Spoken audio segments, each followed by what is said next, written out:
Hi everyone, I'm Kevin Coleman, Weber's grilling expert. There's nothing better than a great grilled burger. And that's the topic of today's masterclass. We're going to give you 10 easy steps to follow to take your burger grilling to another level. Now the first step that we're going to follow is our grilling game plan. What we're going to be grilling, how we're going to be grilling it, and how long it needs to be on our grill. And all this information can be found in our owner's guides, in our great cookbooks, or the apps that are available. Now the second step in grilling the perfect burger is inventorying our barbecue grill. Now if you're noticing any debris on the inside of your kettle, make sure that you clean that all out. You want as much airflow and circulation as possible. Also, make sure you have all the tools and accessories you're going to need. We want to focus strictly on grilling. We don't want any distractions. Now that we've inventoried our grill, we're going to move on to step number 3, and that's setting it up for direct grilling. Now, anything grilled under 20 minutes, we'll be using that method. We're going to get our charcoal started, get it nice and hot, and we're going to move on to step number 4, which is the preheat. We've set our grill up for direct cooking. Now we need to preheat, and that's step number 4. This is by far the most important step when you're grilling something. This sets the whole tone. It brings the grill up to temperature. It helps sear and caramelize, which gives us all that great barbecue flavor. If we don't preheat our grill properly, food can stick to the cooking grates. It can also take longer, which can dry it out. So what we're going to do is put our grates on, close the lid, open up our vents, and set our timers for about 15 minutes. We've got our grill preheating. Now let's go on to the next step. That's the 5th one, and that's taking our burgers to another level. Here we have ground chuck. It's 80-20. We're looking for that 20% to really bring out all that flavor and that juiciness. Once we've got our meat, we then need to combine our ingredients. And I know a lot of you love doing that after the burger's been grilled, but how about we take those same ingredients and put them into the actual meat? This is going to bring out all that great flavor of the burger.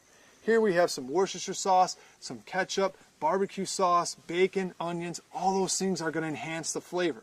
Now once we've combined all those, we're then going to form it into a patty. And that needs to be 3/4 of an inch tall.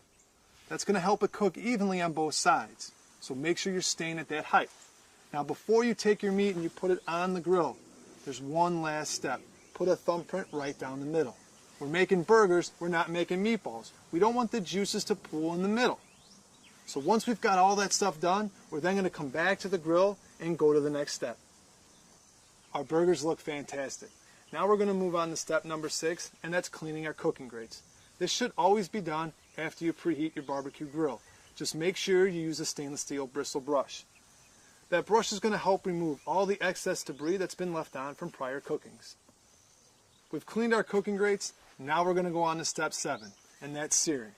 Searing all those beautiful grill marks that you see on your food, and that's where all that great barbecue flavor comes from. So now let's take our food and get it on our grill. Now that we've got our burgers on the grill, we need to set our timer. Here I'm using our Weber app, and the time for these burgers is 4 to 5 minutes per side. Now one thing that we need to do during those 4 to 5 minutes is pay attention to our grill. Here you can see some white smoke coming out of it. That's a good thing. This means the grill is doing exactly what it was designed to do. So be patient and just relax. If you notice some dark smoke coming out of the grill, there's a couple of things that we need to do. Either we close the damper, which lessens the amount of oxygen inside the grill, thus lowering temperatures, or move your food to an indirect area. So now we're going to sit back, wait 4 to 5 minutes, and then we're going to get to the next step. Our timers just went off, and that takes us to step number 9, and that's flipping. And we only need to do that once throughout the cooking process. And please, don't be one of those people that pushes down on the burger and lets all that juice and flavor out. Keep it in the burger. Now for all you that love cheese on your burger, the best time to put that on is 1 minute before you take it off.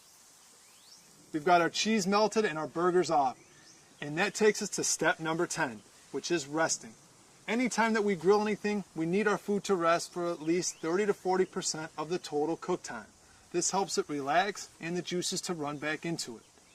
Now hopefully in this video we've been able to give you some great tips on how to take your burgers to another level. If you have any other questions, you can find us here on the blog. You can refer to your owner's manual, or you can call our customer service at 1-800-446-1071. And always, happy grilling.